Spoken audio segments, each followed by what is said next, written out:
FS Urdu story میں آج میں آپ کے لیے ایک نئی کہانی لے کر حاضر ہوا ہوں۔ ایک شخص بہت ہی غریب تھا، بہت ہی غریب انسان۔ اس کے چھوٹے چھوٹے بچے تھے اور اس کے ذریعہ معاش کچھ اچھا نہیں تھا۔ اسے سوئیاں تو بنانی آتی تھی، مگر اس سوئی میں سوراخ ڈالنے کا سلیقہ نہیں تھا اس کو۔ سوئیاں بنائے جا رہا ہے، اس نے سوئیاں بنا کر ایک کمرہ بھر لیا۔ پھر سیمپل لے کر جب مارکیٹ میں گیا اور دکانداروں کو دکھایا کہ بھائی مجھے یہ سوئی بنانی آتی ہے، دکانداروں نے دیکھا سوئی میں تو سوراخ ہی نہیں ہے۔ بھائی جب اس میں سوراخ نہیں ہے تو دھاگا کہاں پہ روئیں گے؟ یہ سوئی ہمارے پاس نہیں چلے گی، یا واپس لے جائے۔ اس بیچارے نے سارا دن تھک ہار کر واپس آ گیا، بہت کوشش کی مگر اس کا سامان نہیں بکا۔ رات کو گھر آ کر وہ بہت رویا اور اللہ سے التجا کی، یا رب العالمین میری مدد کر، مجھے سوئی اتنی ہی بنانی آتی ہے، سوئی میں سوراخ لگانا نہیں آتا۔ صبح پہلے ٹائم کسی نے دروازے پر دستک دی، وہ اٹھا اور اس نے دروازہ کھول کر دیکھا تو ایک بزرگ آدمی ہے اور ان کے ساتھ ایک نوجوان آدمی بھی تھا۔ وہ کہنے لگے ہم نے سنا ہے کہ آپ بغیر سوراخ والی سوئی بنا رہے ہیں۔ اس نے کہا جی ہاں۔ انہوں نے کہا ہمیں دکھائیں آپ کیسی سوئی ہے۔ انہوں نے سیمپل دیکھا اور انہوں نے کہا جی ہمیں پسند ہے، یہ مال کتنا ہے آپ کے پاس؟ اس شخص نے کہا کہ میرے پاس یہ مال کافی کثیر تعداد میں پڑا ہے۔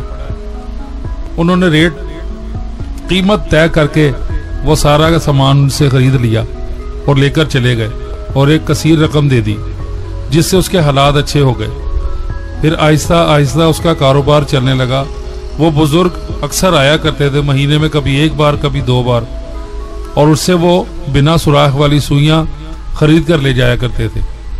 ایک دن اس کے دل میں لالچ آئی کہ یہ بزرگ آدمی اس قسم کی سوئی جس میں دھاگا بھی ہم نہیں پرو سکتے آخر لے کر جاتا ہے تو کس کو دیتا ہے؟ ہو سکتا ہے کہ وہ اس سے زیادہ پیسے کماتے ہوں، کیوں نہ میں ڈائریکٹ اس آدمی کو دوں۔ اس لالچ کے آتے ہی اس شخص نے ارادہ کیا کہ آج میں پیچھا کروں گا جب وہ آئیں گے۔ تو جیسے ہی وہ بزرگ آئے اور مال لے کر چل دیے، یہ چھپ چھپا کر ان کے پیچھے پیچھے گیا۔ وہ ساحل سمندر پر گئے اور ایک بہت بڑے جہاز میں اپنی تمام سامان جو تھا وہ لوڈ کروایا۔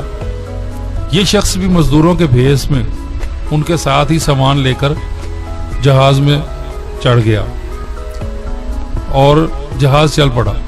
جب بہت آگے نکل گیا جہاز پانی میں، تو دیکھا اس نے کہ وہ بزرگ اور ان کے ساتھی مل کر اس کی ساری تمام کی تمام سوئیاں سمندر میں پھینک دیتے۔